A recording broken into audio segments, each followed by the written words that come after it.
Donc, on connaît tous l'exode du peuple d'Israël.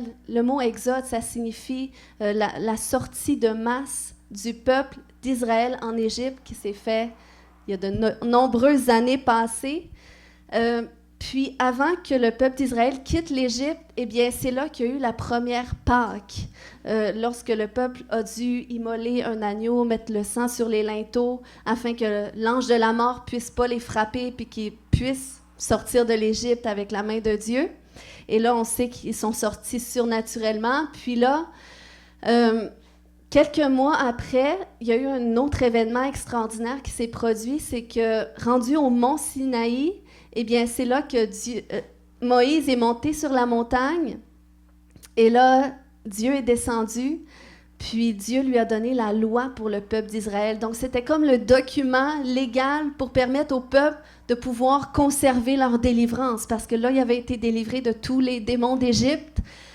Puis là, ils pouvaient enfin aller vers la terre promise, aller dans leur destinée. Mais on sait que le peuple n'est jamais parvenu à suivre la loi au complet. Donc, il n'est jamais parvenu à être pleinement libre. Mais la bonne nouvelle, c'est que Dieu savait que ça allait se produire ainsi à cause de la nature pécheresse de l'homme.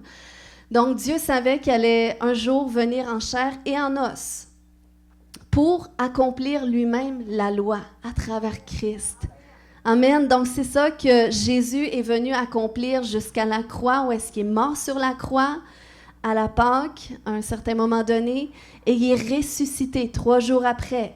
Et c'est là que le peuple de Dieu, tous ceux, à partir de ce moment-là, qui ont choisi de s'approcher de Dieu suite à une expérience ou suite à un témoignage, qui ont été touchés, eh bien, c'est à partir de ce moment-là qu'ils ont pu expérimenter la délivrance. Donc, c'est ça le second exode. C'est lorsque Christ a accompli son œuvre à la croix.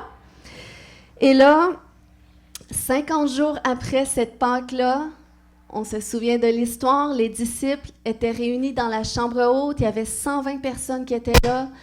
Jésus leur avait dit, ne quittez pas ce lieu jusqu'à ce que vous ayez reçu la puissance d'en haut, jusqu'à ce que vous soyez revêtus pour que vous soyez par la suite mes témoins, pour que vous rentriez dans votre appel. Donc là, c'est ce qui s'est produit. À partir de ce moment-là, lors de la Pentecôte, de cette époque-là, il y a eu un tremblement qui s'est fait ressentir. Et là, il y a des langues semblables à des langues de feu. C'était comme un signe surnaturel qui sont venus se déposer sur eux. Et là, ils se sont mis à parler en d'autres langues. Donc, à partir de ce moment-là, parce qu'à une certaine époque, dans la tradition juive, à la Pentecôte, ça signifie 50e, donc 50 jours après la Pâque, on célébrait la venue de la loi pour le peuple d'Israël. Donc, c'était un jour de fête comme ça. Mais là, à partir de cette Pentecôte-là, où est-ce que le Saint-Esprit est descendu, eh bien là, les gens ont commencé à célébrer le jour, non pas où est-ce que la loi est venue sur des tablettes, mais le jour où est-ce que la loi est venue s'inscrire sur les tablettes de notre cœur, par le Saint-Esprit. Donc, c'est pour ça que c'est un jour glorieux qu'on célèbre, qu'on se remémore aujourd'hui. Dieu avait dit dans Jérémie 31, 33-34, « Mais voici l'alliance que je ferai avec la maison d'Israël. » Et nous faisons partie du peuple d'Israël du moment qu'on donne notre vie à Jésus. La maison d'Israël, c'est le peuple de Dieu parce que Israël, c'était le peuple que Dieu s'était choisi. Mais aujourd'hui, par la foi, on fait partie aussi du peuple d'Israël, le peuple qui a choisi de se donner à Dieu. Amen. Merci pour vos amen. Donc, il dit, « Voici l'alliance que je ferai avec la maison d'Israël. Après ces jours-là, dit l'Éternel, je mettrai ma loi au-dedans d'eux, je l'écrirai dans leur cœur, et je serai leur Dieu, et ils seront mon peuple. » C'est pour ça qu'il dit, on n'aura plus besoin d'enseigner notre voisin en disant, fais ceci, fais cela. Tu dois suivre les 10 commandements. Non, parce que le Saint-Esprit lui-même nous enseignerait personnellement. Est-ce qu'on a quand même besoin d'être enseigné? Oui, parce qu'on a besoin des uns des autres. C'est pour ça que Dieu a établi le concept de l'Église. Mais nous sommes l'Église ensemble, puis ensemble, on peut grandir. On s'aiguise parce que le fer aiguise le fer, mais c'est ce qui nous fait grandir, c'est ce qui nous fait nous développer.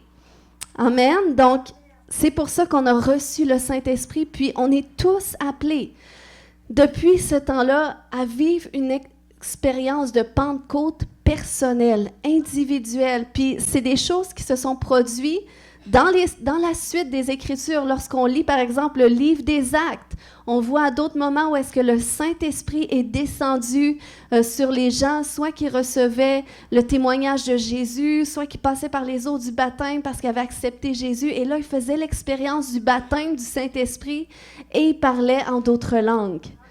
Donc, c'est quelque chose qui existe encore aujourd'hui, qui n'a pas cessé parce qu'on continue de le vivre. Puis du moment que qu'est-ce qu'on vit s'aligne avec qu'est-ce qui est écrit dans la parole de Dieu, ben on a la confiance que Dieu est là-dedans, que c'est dans la volonté de Dieu. Amen. Puis c'est vraiment nécessaire pour nous de vivre cette expérience avec le Saint-Esprit, de plénitude du Saint-Esprit. Parce que même l'apôtre Pierre qui avait marché avec Jésus pendant 3 ans, que Jésus l'avait propulsé dans son appel, qui avait dit que sur la parole de cette révélation qu'il avait reçue, il bâtirait son Église, tout ça. Mais lorsque Jésus est mort à la croix, eh bien Pierre, il n'était pas rentré dans son appel, il était retourné à ses occupations de pêcheur. Il était retourné à son métier. Mais à partir du jour où est-ce qu'il a reçu la plénitude du Saint-Esprit, eh bien là, il a été revêtu pour rentrer dans son appel. Est-ce que ça veut dire qu'on quitte nos emplois quand on reçoit le Saint-Esprit? Non. Je ne vous encourage pas de faire ça, mais ça veut dire que le Saint-Esprit vient sur nous pour nous revêtir, pour nous donner la grâce, la force de pouvoir, déjà à la base, connaître notre appel, découvrir ce à quoi nous sommes appelés, et là, il nous fait rentrer dans notre destinée. Et ça, c'est dans notre vie quotidienne. Amen. Donc, je crois que lorsque tu es à cet endroit où est-ce que tu traînes de la patte spirituellement, est-ce que c'est déjà arrivé à quelqu'un? Tu as l'impression de traîner de la patte, tu as du mal à avancer, je vois qu'il y en a qui ne lèvent pas leurs mains trop haut, mais c'est correct, le Seigneur voit votre cœur. Mais sachez que des fois, c'est pas que tu as besoin d'une nouvelle, d'être rempli du Saint-Esprit, parce que des fois, tu es déjà rempli du Saint-Esprit, tu as déjà vécu cette expérience. Mais des fois, tu as besoin de vivre une expérience nouvelle avec le Saint-Esprit. Puis ça, c'est correct de le demander. On voit même les apôtres, à un moment donné, ça faisait pas longtemps, en tout cas, dans les chapitres des Actes, qui avaient été remplis du Saint-Esprit, 2 chapitres plus loin, ils demandent encore à nouveau d'être fortifiés. Et là, ça nous dit que le Saint-Esprit est descendu sur eux et ils ont été remplis à nouveau. Donc, le Seigneur veut nous remplir continuellement, jusqu'à ce qu'on déborde. Jésus avait dit dans Acte 1,5, « Jean a baptisé d'eau, mais vous, dans peu de jours, vous serez baptisés du Saint-Esprit. » Lorsqu'on regarde la définition du mot « baptisé » dans le grec, c'est pas juste « tremper ». Parce que le baptême, c'est vraiment une immersion lorsqu'on passe par les eaux du baptême. C'est pour ça que c'est pas 2 petites gouttes sur le front. Se faire baptiser, c'est vraiment le baptême symbolique, c'est une immersion complète. Mais c'est la même chose qu'on expérimente avec le Saint-Esprit. Puis c'est pas juste être trempé. C'est comme, y en a-tu qui font du canage ici? Y a-tu des mamans qui font du canage? Oui, quand même. J'aime le canage en passant. Mais vous remarquerez, si vous trempez seulement votre légume dans l'eau chaude, puis vous le cannez comme ça, il ne sera pas bon. On a fait l'expérience d'un légume qui n'avait pas été bien trempé dans le vinaigre. Il était juste ressorti un peu. C'était pas très bon. Je l'ai craché tout de suite. Mais c'est ce que... Dans le fond, si on est juste comme trempé du Saint-Esprit, qu'on se laisse juste saucer dans la présence de Dieu, quand on vient à l'église, on en revient chez nous, puis on oublie tout ce qu'on a vécu, puis il n'y a pas de cette consistance intérieure, cette fusion avec le Saint-Esprit, mais c'est sûr qu'on n'émanera pas sa présence, qu'on ne portera pas du fruit qui est associé au Saint-Esprit. Mais plus que tu trempes dans cette fusion avec lui, dans cette quête d'une intimité plus profonde avec lui, que tu cherches à le connaître, que tu passes du temps avec Dieu, que tu lis ta parole, que tu pries, que tu as un cœur. Puis c'est vraiment une attitude de cœur. C'est vraiment, ça commence un désir dans le cœur, mais c'est comme ça que tu deviens macéré dans la présence du Saint-Esprit, puis tu finis par goûter bon. Tu finis par goûter un goût qui vient du ciel. Amen. Donc, c'est ce que le Seigneur veut faire. Puis je m'attends qu'aujourd'hui, on va ressortir de ce lieu baptisé, qu'on va être immergé de lui dans les endroits peut-être qui étaient pas tout à fait immergés. Amen. Donc, lors de cette Pentecôte, comme j'ai dit, le phénomène particulier qui s'est produit, c'est que les gens ils ont commencé à parler dans une autre langue. C'est quoi cette langue-là bizarre? Hein? Peut-être vous vous dites, ou si vous êtes ici pour votre première fois, je vous encourage de poser vos questions à quelqu'un en quittant. Si des fois, c'est pas clair, mais je vais essayer d'être très claire ce matin parce que c'est ce qu'on va parler, le parler en langue. C'est quoi cette affaire-là? Je regardais sur Internet quand je faisais des recherches. Savez-vous dans le monde comment il existe de langues? Il y en existe 7000, autour de 7000. Puis, juste en Afrique, est-ce que j'ai des Africains qui savent comment est-ce qu'il existe de langues sur leur territoire? Parce que j'étais curieuse, je me disais, il me semble, toutes les fois qu'on rencontre un Africain, ils ont un langage à eux différent. Il y en a 3000. Il existe, juste sur le pays d'Afrique, il existe 3000 langues pour différencier les peuples. Donc, c'est tellement...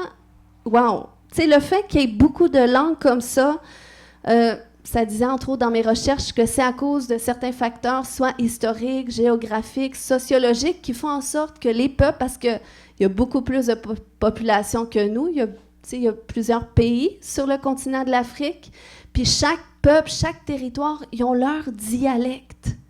Donc, si Dieu nous a créés à son image, puis il a fait en sorte que tous les peuples de la terre aient un dialecte qui les différencie les uns des autres. Parce que même tu regardes les communautés autochtones ici au Québec, savez-vous qu'ils ont un dialecte à eux? Ceux de Mastoya, je ne parle pas nécessairement pareil de ceux d'Obedjouan, à moins qu'ils aient la même nationalité, en tout cas, qui viennent du même endroit. Mais sinon, chaque peuple a un dialecte. Fait que si on a été créé à l'image de Dieu et que nous sommes le peuple de Dieu, pensez-vous que c'est normal que Dieu ait prévu un dialecte pour son peuple? Donc, c'est ça, le parler en d'autres langues. Mais la particularité, c'est que c'est un dialecte que lorsqu'on va parler, on ne comprend pas qu'est-ce qu'on dit. Fait que c'est ça l'affaire qui fait en sorte que des fois, on peut minimiser l'importance du parler en langue. Parce que tu dis, ben, je comprends pas pareil qu'est-ce que je dis, fait que ça me donne quoi? Mais ce matin, on va voir différentes sortes de langues. Ensuite, qu'est-ce que je vais parler? C'est que les langues, c'est un don. Donc, c'est ce que la Bible dit, puis ça fait partie des miracles dans Marc 16-17 qui accompagneront ceux qui croient au nom de Jésus. Ça dit, ils parleront de nouvelles langues. Donc, c'est vraiment le Saint-Esprit qui nous donne cela. C'est pas quelque chose qu'on force, c'est pas quelque chose qui vient de nous, notre humanité, mais c'est un don que le Seigneur nous donne. Puis, lorsqu'on minimise un don, eh bien, on minimise la valeur de celui qui fait le don. Donc, c'est pour ça que même des fois, quand on ne comprend pas bien, bien, c'est à nous d'aller chercher l'information, chercher à approfondir nos connaissances parce que, tu sais, c'est comme si quelqu'un veut te faire manger un repas de sa culture, puis dans sa culture, c'est vraiment délicieux. Mais parce que toi, tu n'es pas habitué, c'est la première fois que tu vois ça, toi, ça a l'air dégoûtant de ton point de vue, eh bien, par souci de relation, par respect de l'autre, parce que tu valorises l'autre personne, même si tu vas peut-être goûter avec le nez bouché, tu vas essayer quand même. Tu vas vouloir goûter. Si la personne te dit, je te dis, c'est délicieux, tu sais, une belle petite pieuvre qui a de l'air un peu gluante, mais parce que tu as une relation avec l'autre personne, parce que tu veux vraiment être son ami, parce que tu veux être proche de cette personne-là, ben tu vas goûter au petit bout de la pieuvre. Bon, amenez-moi pas une pieuvre. Mais bon, vu que j'en parle, j'aurai pas le choix d'y goûter. Mais c'est ça, par souci de relation, par respect pour l'autre personne, parce qu'on... Là, je vois qu'il y a des gens qui planifient des coups. Je vais prier pour ça.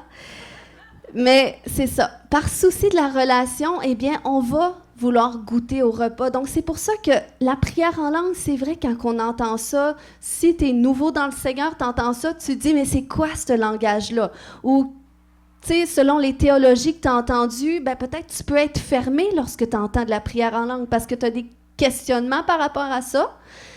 Eh bien, c'est à toi, par la valeur que tu accordes à Dieu, c'est à toi de chercher à comprendre, mais Seigneur, si c'est un don que tu donnes, c'est quoi les bénéfices que ça amène? Puis qu'est-ce qui se produit lorsqu'on parle en d'autres langues? La Bible dit dans 1 Corinthiens 14, 2, « En effet, celui qui parle en langue ne parle pas aux hommes, mais à Dieu, car personne ne le comprend et c'est en esprit qu'il dit des mystères. » Donc, c'est pour ça que c'est particulier, mais ça dit qu'on dit des mystères. Mais attendez, si on lit ce passage-là, puis qu'on va lire dans Acte 2, ça nous montre que les disciples parlaient en d'autres langues et dans la langue que les gens comprenaient, les Juifs qui venaient des autres nations comprenaient qu'est-ce qu'ils disaient. Mais là, ici, ça dit que celui qui parle en langue parle à Dieu, puis personne ne comprend qu'est-ce qu'il dit. Donc, vous voyez, il y a deux versets qui semblent se contredire. Qu'est-ce que ça veut dire? Si la Bible se contredit, c'est parce que c'est deux éléments qui sont dans deux contextes différents. Puis ça peut vouloir dire aussi qu'il n'y a pas juste un type de parler en langue. Mais, entre autres, lorsqu'on fait des recherches, moi, j'en ai trouvé 4 types de parler en langue. Mais il peut y avoir plusieurs langues qu'on parle, mais on va regarder 4 types ce matin. Donc, il y a le premier type, c'est le signe pour les non-croyants. C'est ce que la Bible avait dit dans 1 Corinthiens 14, 22, que les langues sont un signe non pour les croyants, mais pour les non-croyants. Donc, c'est ce qui s'est produit dans Acte 2. Si on va lire, ça dit « Le jour de la Pentecôte, ils étaient tous ensemble dans le même lieu. Tout à coup, il vint du ciel un bruit comme celui d'un vent impétueux, et il remplit toute la maison où ils étaient assis. Des langues semblables à des langues de feu leur apparurent, séparées les unes des autres, et se posèrent sur chacun d'eux. Et ils furent tous, quoi? Remplis du Saint-Esprit, et se mirent à parler en d'autres langues, selon que l'Esprit leur donnait de s'exprimer. » Là, ça dit au verset 6, « Au bruit qui eut lieu, la multitude accourut et elle fut confondue parce que chacun les entendait parler dans sa propre langue. » Donc là, ça défile tous les peuples qui entendaient dans leur propre langue parce que c'était le jour de la Pentecôte. Il y avait des Juifs des autres nations qui venaient s'assembler pour célébrer. Et là, ils ont entendu 120 personnes qui parlaient d'une autre langue que eux-mêmes, ils ne savaient pas qu'est-ce qu'ils disaient. Mais c'est le Saint-Esprit en eux qui leur donnait de s'exprimer une langue que les autres à l'extérieur comprenaient. Puis ça dit, donc là, il était étonné. Si on passe à l'autre page, ça dit au verset 8, « Comment les entendons-nous parler dans notre propre langue, à chacun dans notre langue maternelle? » Et là, à la fin, au verset 11, ça dit, « Comment les entendons-nous parler dans nos langues des merveilles de Dieu? » Donc ça ici, c'était un signe pour ces Juifs-là, un signe de Dieu pour eux. C'était pas vraiment une prière en langue qui était juste adressée à Dieu, mais c'était plutôt des proclamations de l'Évangile. C'était comme s'ils prêchaient dans leur langue et à travers cette langue-là, le Seigneur a touché leur cœur parce que ce jour-là, ça nous dit que suite à ce signe-là, il y a 3000 personnes qui s'est converties à Dieu. Donc, n'est-ce pas glorieux? Et ça, c'est vraiment un miracle parce que eux, ils ne savaient pas. Donc, ça veut dire que quand tu te mets à parler en langue, tu ne sais pas la langue qui va sortir à ce moment-là. Ça peut être une langue que quelqu'un comprend. Puis dites-vous que dans ce lieu, on a beaucoup de différentes cultures. Donc, tu sais pas, mais tu peux parler un dialecte que notre sœur Keren comprend. Tu peux parler un dialecte que notre sœur Swavis, elle va comprendre. Peut-être c'était ses grands-parents qui parlaient comme ça, puis tu lui donnes une révélation sans qu'elle-même le sache. Peut-être que c'est pas un non-croyant, puis ça fera pas en sorte qu'elle va se convertir, mais c'est un signe, tu sais pas qu'est-ce qu'elle vit. Puis peut-être ça peut faire en sorte qu'elle s'approche de Dieu, ou que ça la fortifie, ça la fermisse. C'est déjà arrivé que j'avais fait de la délivrance avec un couple, puis c'était par Zoom, puis c'était des Espagnols. Puis, pendant que je faisais la délivrance, je m'étais mis, des fois je prie en langue aussi, parce que tu as besoin que le Saint-Esprit te dirige dans la prière. Puis, je m'étais mis, je savais pas, mais je m'étais mis à parler des choses dans sa langue. Puis, je m'étais mis même à faire la délivrance, je leur donnais aux démons de sortir dans leur langue. Fait que vous voyez, puis moi, je ne savais pas, c'est après ça qu'on me l'a dit. Mais ça, c'était un signe pour eux, tu sais, parce qu'ils savaient qu'ils parlaient à quelqu'un qui ne connaissait pas du tout leur langue. Donc ça, c'est le genre de choses que Dieu fait, mais tu ne le sais pas. Donc c'est pour ça que c'est correct. Il y a des moments où est-ce qu'on peut parler en langue lorsqu'on est réunis corporativement, parce qu'on ne le sait pas à quel moment le Saint-Esprit va nous donner de dire une langue qui va édifier quelqu'un d'autre. Fait qu'on voit un autre phénomène qui s'était produit dans Acte 10 lorsque Pierre était allé chez Corneille, en tout cas à travers une vision divine, le Seigneur l'a conduit là. Ça dit dans Acte 10, 44 que comme Pierre prononçait encore ces mots, il était simplement en train de leur témoigner de Jésus, ça dit que le Saint-Esprit descendit sur tous ceux qui écoutaient la parole.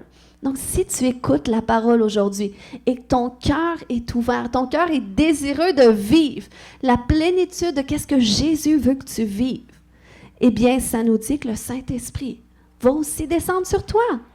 Tous les fidèles circoncis qui étaient venus avec Pierre, donc c'était des Juifs, furent étonnés de ce que le don du Saint-Esprit était aussi répandu sur les païens.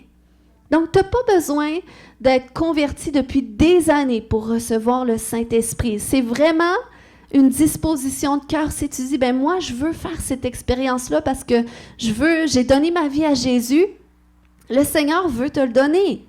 Puis, pourquoi qu'ils l'ont su que le Saint-Esprit? Pas parce qu'ils ont resté silencieux, parce qu'ils se sont dit, on ne doit pas parler en langue. Non, ça a sorti d'eux un langage. Puis ça dit qu'ils les entendaient parler en langue et glorifier Dieu. Donc, vous voyez comment ça glorifie Dieu. Dieu se glorifie à travers le parler en d'autres langues. Donc, ça, c'était une langue, un type de langue, un signe pour les non-croyants. Donc, c'était une langue qui est publique. Ensuite, tu as les langues pour interprétation. Et ça, c'est les fameuses langues que lorsqu'il vient quelqu'un pour la première fois qui va prendre ce verset, il n'y a pas d'interprète, on ne devrait pas parler en langue. Mais attention, il ne faut pas sortir les versets des contextes. C'est pas parce qu'il y a quelque chose qui est dit une fois dans la parole qu'il faut en faire une doctrine. À moins que c'est vraiment établi, que c'est quelque chose qui se répète, que tu vois que c'est un fondement, que tu lis tout le long des Écritures. Mais tu sais, c'est comme lorsque Jacques avait dit, si quelqu'un est malade, qu'il vienne voir les anciens de l'Église afin qu'on prie pour lui au nom de Jésus et qu'on loigne d'huile. Donc, Jacques avait dit ça. Mais attention, Jésus avait dit, lui, que voici les miracles qui accompagneront tous ceux qui auront cru en son nom. Ils imposeraient les mains aux malades et ils seraient guéris. Donc, est-ce que c'est deux choses qui se contredisent? Non, c'est juste parce que le contexte est différent. Ça veut dire que l'un ou l'autre est applicable. Donc, ça veut dire que c'est une autre type de langue qui est pour interprétation. Donc, on voit ça dans 1 Corinthiens 14, 27, qui dit « En est-il qui parle en langue que 2 ou 3 au plus parlent, chacun à son tour, et que quelqu'un interprète. » Donc ça, c'est une autre type de langue où est-ce que, dans le fond, dans cette langue-là, tu peux recevoir un message de Dieu qui va parler à la corporation.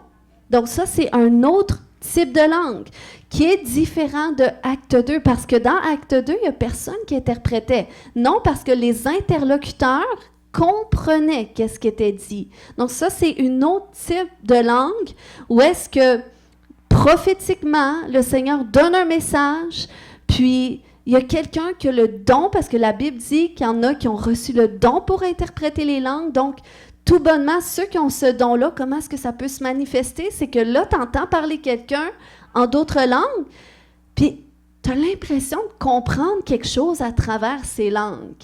Donc ça veut dire que tu as le don d'interprétation. Est-ce que ça se développe? Oui. Est-ce que ça se pratique? Oui. Puis moi, je t'invite à le pratiquer. Puis si tu entends quelqu'un parler en langue, puis il y a quelque chose qui te vient à l'esprit, mais crois que c'est le Seigneur qui te parle, puis questionne-le. Seigneur, c'est-tu vraiment ça que tu dis à travers? Puis c'est par la foi qu'on croit. Puis c'est comme ça qu'on développe. Amen? Donc, ça, c'est une autre type de langue. Les langues pour interprétation. Fait que c'est pour ça qu'on ne doit pas mettre ce verset-là dans une boîte, mettre Dieu avec dans la boîte en disant « Tous les parlers en langue doivent être tous interprétés, sinon que tous se taisent. » Non, ça dépend du contexte de chacune des langues. Amen? Puis c'est Dieu qui décide. Mais quoique Dieu est un Dieu d'ordre, mais c'est pour ça que Dieu établit aussi, par exemple, dans l'Église. Il établit un ordre. Puis à travers l'ordre établi, bien, le Seigneur peut révéler qu'est-ce qu'il veut faire à ce moment-là. Amen. Donc, puis qu'est-ce qui est intéressant aussi, c'est que les langues pour interprétation, je ne sais pas si ça vous est déjà arrivé, mais je vous encourage à faire l'expérience. Mais plus que vous priez en langue personnellement dans vos temps seul à seul avec le Seigneur, eh bien, plus que vous allez développer aussi la capacité d'interpréter.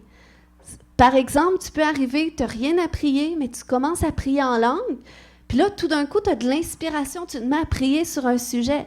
Puis c'est ce que Paul faisait. Il disait dans 1 Corinthiens 14, 15, « Que faire donc? Je prierai par l'Esprit, mais je prierai aussi avec l'intelligence. Je chanterai par l'Esprit, mais je chanterai aussi avec l'intelligence. » Donc, tu fais les deux, puis c'est vraiment intéressant qu'est-ce que ça produit. Le troisième type de langue, c'est les langues pour l'intercession. Dis avec moi, intercession. Romains 8, 26 dit « De même aussi l'Esprit nous aide dans notre faiblesse, car nous ne savons pas ce qu'il convient de demander dans nos prières. Mais l'Esprit lui-même intercède par des soupirs inexprimables. » Donc, le Saint-Esprit veut intercéder à travers de nous, puis c'est à travers des soupirs, à travers des sons comme ça, ce don des langues qui nous permet d'avoir.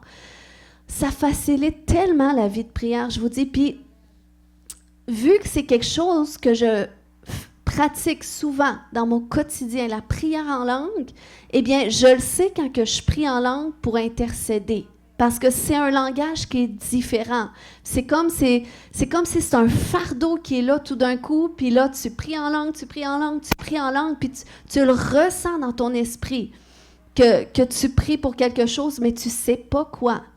Puis moi, ça m'arrive, même encore cette semaine, puis ça me pognait à 3 heures de l'après-midi, je ne pouvais plus travailler. Mais j'avais ce fardeau-là, c'est comme si mon cœur était déchiré, et je n'avais pas le choix d'aller juste prier en langue, prier en langue, prier en langue. Je ne l'ai pas dit à mon mari parce que là, il m'aurait dit « T'as pas fait tes boîtes! » On est en déménagement. Mais non, je savais qu'il y a peut-être une situation où est-ce que quelqu'un a besoin de recevoir. Tu sais, peut-être qu'il y a un accident. Tu sais, des fois, tout me vient en tête. Je dis « OK, Seigneur, ben je prie. » Fait que je pense que plus qu'on est disponible pour le Seigneur, pour prêter notre voix à Dieu, plus le Seigneur met des fardeaux sur notre cœur. Puis c'est comme ça qu'il peut changer des circonstances. Amen. Puis ça, c'est vraiment une aide dans le combat spirituel. Tantôt, notre frère, il encourageait, il faut être capable de prier pour soi-même. Mais des fois, on ne sait pas quoi prier, puis des fois, on vit aussi des combats spirituels. Mais quand tu pries en langue, le Seigneur, il va faire une intercession à travers de toi, puis ça va te fortifier. Ça va venir... Il y a eu des études cliniques, c'est tellement intéressant. Je voulais le partager un peu plus tôt, mais je crois qu'on retrouve ça sur YouTube. Il y a eu des études cliniques qui ont été faites comme de quoi c'est vraiment réel, que c'est une autre langue, parce qu'ils ont fait un test avec des gens qui priaient normalement à Dieu, récitaient des prières. Puis, lorsqu'on prie ou qu'on parle, il y a une partie de notre cerveau qui est en activité. Mais quand tu pries en langue, ça ne vient pas de ta tête. C'est pour ça, la Bible dit ton intelligence est stérile. Ça ne vient pas de ton intelligence, ça vient de l'Esprit de Dieu fusionné à ton esprit. Puis, dans les études, ils faisaient le même test pour des gens qui priaient en langue. Puis là, ils ont regardé sur le cerveau, puis il n'y avait aucune activité dans le cerveau, comme si les gens n'étaient pas en train de parler. Donc, vous voyez comment c'est surnaturel, puis c'est réel en même temps. Puis, si on veut servir un Dieu surnaturel, je crois qu'on doit être ouvert à développer nous aussi le surnaturel, à être ouvert à ce que Dieu nous utilise d'une façon surnaturelle. Ensuite, il y a les langues pour l'édification personnelle. La Bible dit dans 1 Corinthiens 14:2, comme j'avais lu tout à l'heure, lorsque ça, c'est une autre langue, quand tu ne parles pas aux hommes, mais à Dieu. Et ça, personne ne comprend parce que c'est ta prière à toi envers Dieu, de ce que le Saint-Esprit sait de quoi tu dois prier, parce que tu dis des mystères, mais qui te concernent aussi, parce que ça dit aussi dans 1 Corinthiens 14:4, « Celui qui parle en langue s'édifie lui-même. » Donc, ça nous édifie, ça nous bâtit, ça nous construit. Donc ça, ce n'est pas des langues qui vont servir de signe ou de témoignage, mais c'est des langues qui vont bâtir ton homme intérieur, qui vont bâtir ta foi, qui vont solidifier ta foi. Puis, lorsque tu pries en langue, c'est comme quand ça dit que tu dis des mystères.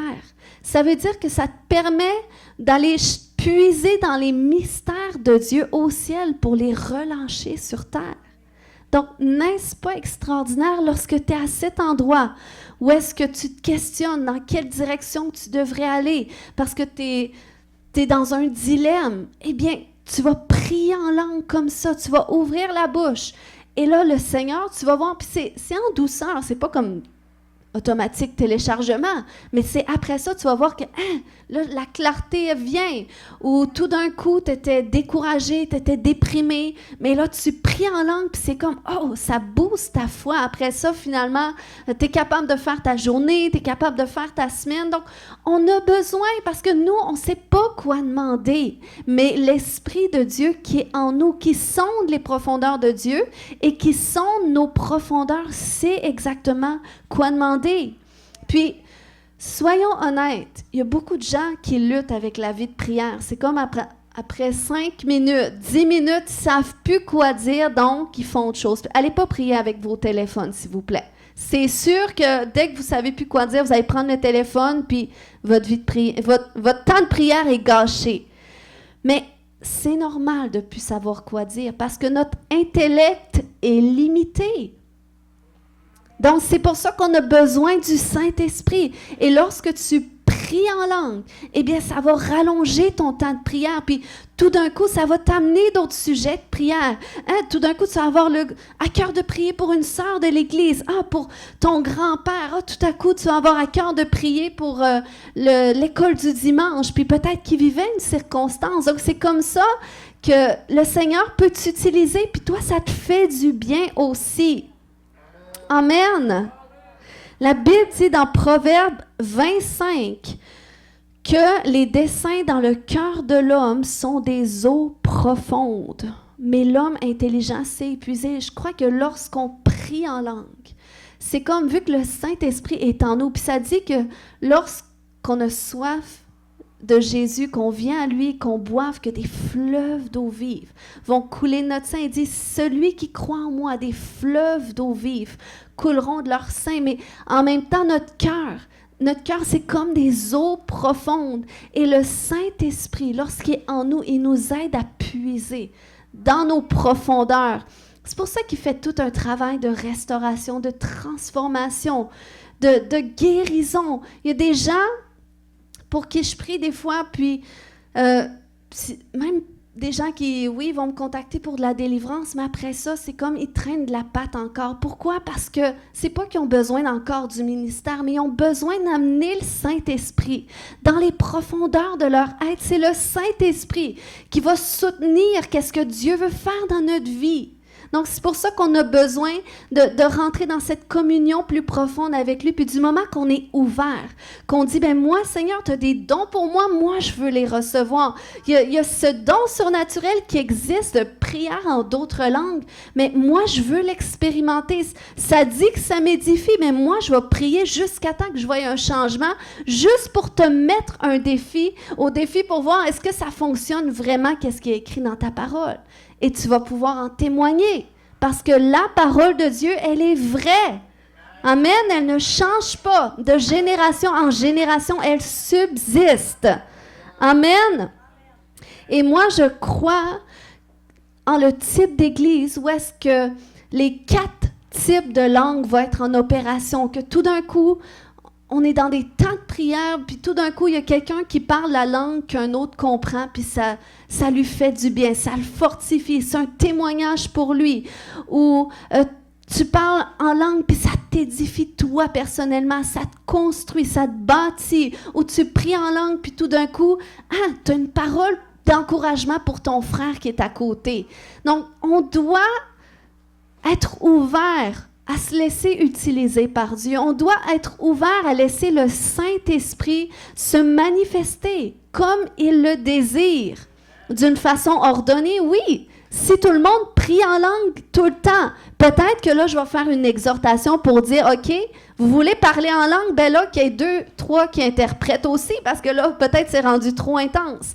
Mais il y a des moments pour ça. Amen, mais si on veut que le Saint-Esprit, c'est lui qui nous transforme. Si Dieu a envoyé le Saint-Esprit le jour de la Pentecôte, c'est pour nous aider à marcher dans les plans de Dieu. Le peuple d'Israël n'a pas été capable avant ça.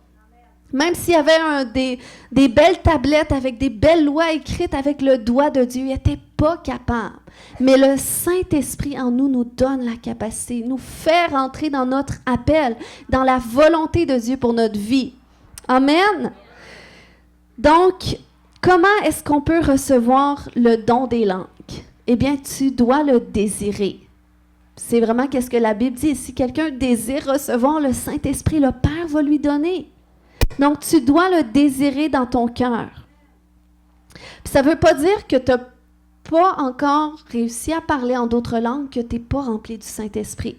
Moi, je sais que c'est ce que je pensais au début de ma vie chrétienne. Ça a pris 1 an avant que je reçoive le baptême du Saint-Esprit. Puis j'ai trouvé ça très long parce que ça a été vite, ma conversion, mon appel, tout ça.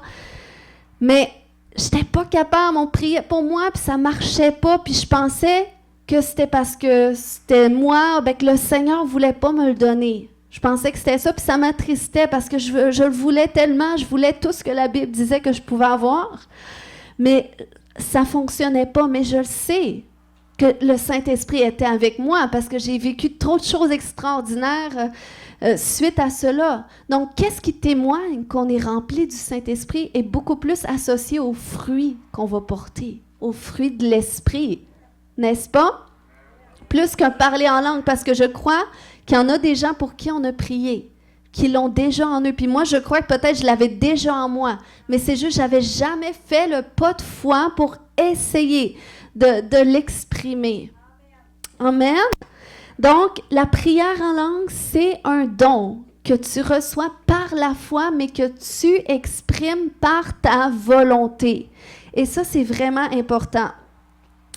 Regardez ce passage de Actes 1:8. La Bible dit, Jésus avait dit, « Vous recevrez une puissance, le Saint-Esprit survenant sur vous, et vous serez mes témoins à Jérusalem, dans toute la Judée, dans la Samarie et jusqu'aux extrémités de la terre. » Tu peux venir, Samuel.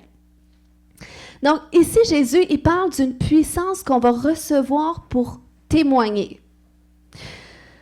Quand là, vous allez évangéliser, je sais qu'on a des gens qui vont évangéliser aussi, puis qu'il y en a qui reçoivent des guérisons, puis il y en a qui sont transformés, qui sont touchés par le Seigneur, mais quand là qu'on va évangéliser, est-ce que le Saint-Esprit nous possède à un point où est-ce qu'on ne contrôle plus ce qu'on dit, on ne contrôle plus nos pas, puis c'est automatique, on ouvre la bouche, ça se fait tout seul, puis la personne est touchée, est impactée? Non!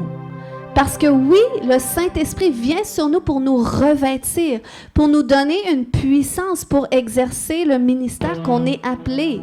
Mais c'est par la foi qu'on l'exerce et ça demande notre volonté. Et ça, c'est la différence avec le diable. Le diable, lui, il cherche à nous posséder pour nous contrôler qu'est-ce qu'on fait, qu'est-ce qu'on pense. Mais le Saint-Esprit vient sur nous, mais il nous donne la liberté de manifester ou non sa puissance. Il nous donne la liberté d'ouvrir la bouche et de commencer à parler. Oui, le Saint-Esprit m'a oint pour que je puisse prêcher la parole de Dieu, mais je dois quand même ouvrir ma bouche et le faire par la foi. Je dois par la foi croire que le Saint-Esprit m'accompagne parce que je ne le ressens pas nécessairement, je le vois pas nécessairement. Mais je crois par la foi que j'ai été revêtue de sa puissance, donc j'ouvre la bouche et c'est là que le Seigneur se manifeste. Mais on le voit après avoir fait le pas de foi, comme lorsque tu pries pour quelqu'un. T'es toujours incertain, est-ce que le Seigneur va me conduire? C'est quoi les mots qui vont sortir de ma bouche? Mais tu le fais par la foi, tu parles de Jésus, par la foi tu pries, mais c'est pas toi qui guéris. Mais c'est Jésus qui guérit en toi. Fait que des fois, il guérit pas, des fois, il guérit, mais ça dépend pas de toi. C'est pas toi qui grandis en puissance, mais c'est le Saint-Esprit en toi, puis c'est par la foi que tu fais l'œuvre, et c'est là qu'il agit. Donc, c'est comme ça que le Saint-Esprit fonctionne, puis c'est la même chose qui se produit avec la prière en langue. C'est pas que tu vas recevoir nécessairement comme une langue de feu, comme il s'est passé à la Pentecôte, que tu vas le voir, tout le monde va le voir, puis là, tout d'un coup, la bouche t'ouvre, puis là, ça vient tout seul. Il y en a que oui. Bon, j'ai entendu des témoignages, il y en a que c'est arrivé toute seule dans un temps de louange. Ils ont commencé, il y a d'autres langues qui sont sorties de leur bouche. Mais sinon, moi, pour que ça fonctionne, j'ai dû faire un pas de foi. Je m'en souviens, c'était justement Pasteur Louis qui avait prié pour moi. Il avait prié, on va prier que tu reçoives le baptême du Saint-Esprit. Mais moi, j'étais pas sûre. Je me disais, on a tellement prié souvent, ça ne fonctionne pas. Mais là, à un moment donné, elle dit, là, il n'y a rien qui se passe. Ils ont prié. OK, bon, ça ne fonctionne pas. Là, elle dit, non, ouvre la bouche.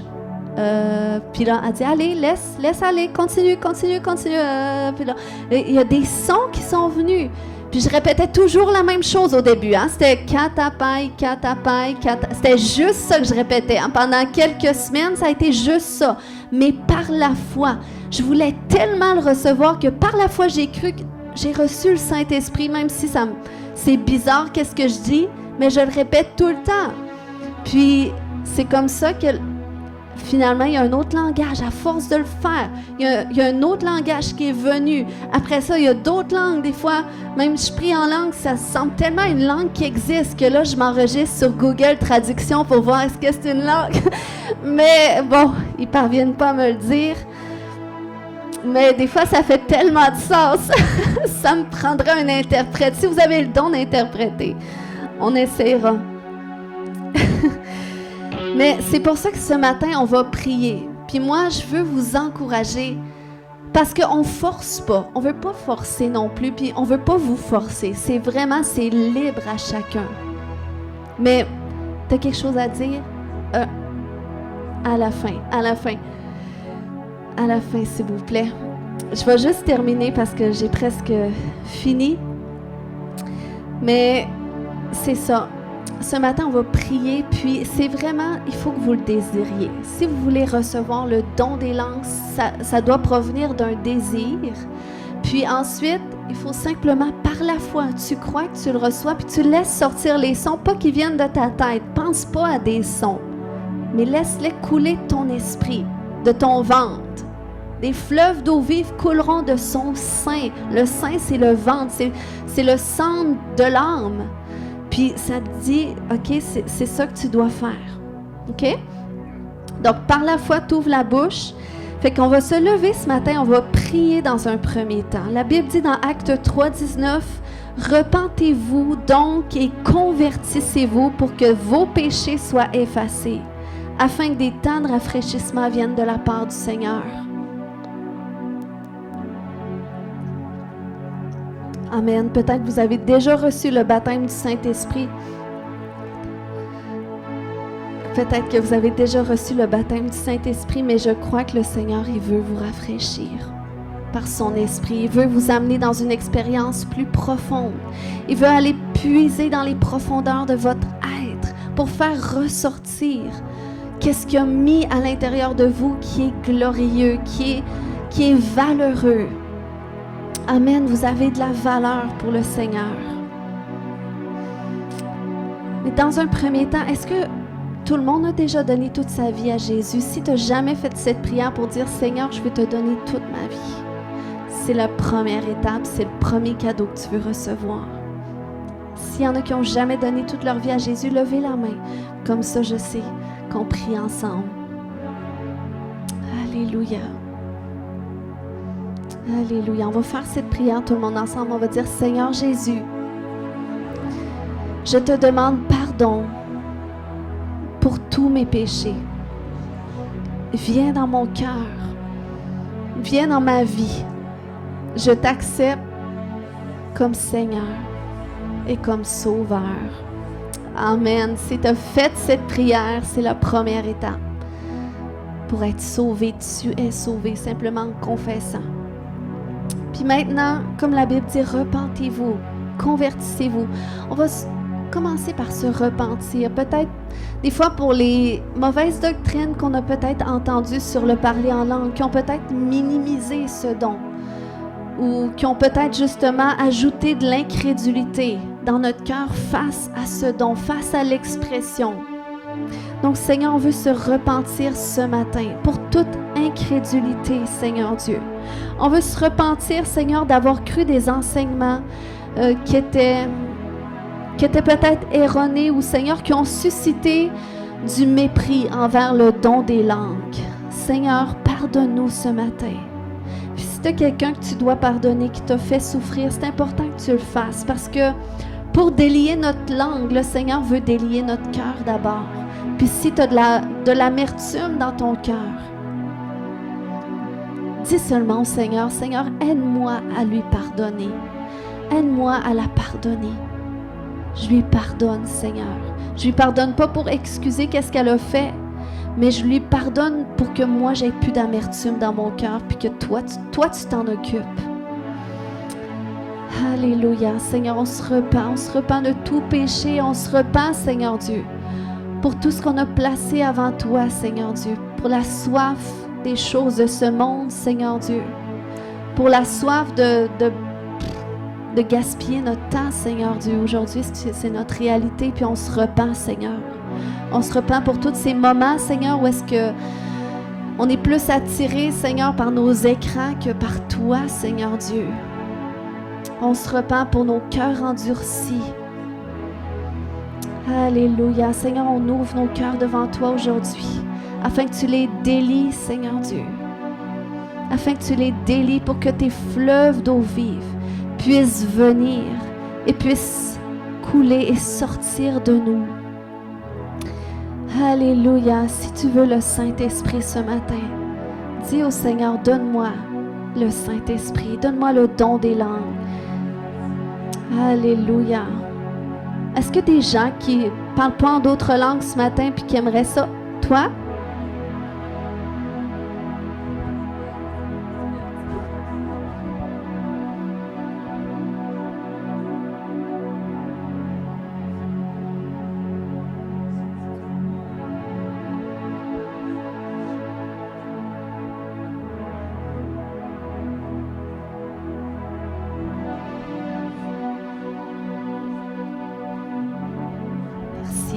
Mais c'est bon. C'est bon. Elle était en train de dire qu'elle avait justement écouté un message semblable ce matin, puis ça confirmait. Mais c'est vrai que c'est important. C'est d'une grande valeur. C'est un don, c'est un cadeau de Dieu. Donc ce matin, si tu veux recevoir, est-ce qu'il y a des gens qui ne prient pas en langue? Parce que tout le monde prie en langue? Toi? Bon, OK. On va demander au Saint-Esprit. Là où est-ce que vous êtes? Je ne vais pas vous faire venir devant, là. Au moins que vous voulez venir devant. Vous êtes bienvenus, mais il y a des fois des gens qui ne veulent pas recevoir parce qu'ils ne veulent pas aller devant. Donc là où est-ce que vous êtes? Ce matin, Saint-Esprit, viens te déverser sur nous, Saint-Esprit. Viens nous baptiser ce matin. Viens nous baptiser afin qu'on parle de nouvelles langues. Afin qu'on parle en langue, en d'autres langues, en ton langage céleste, Seigneur Dieu, en le langage du Saint-Esprit.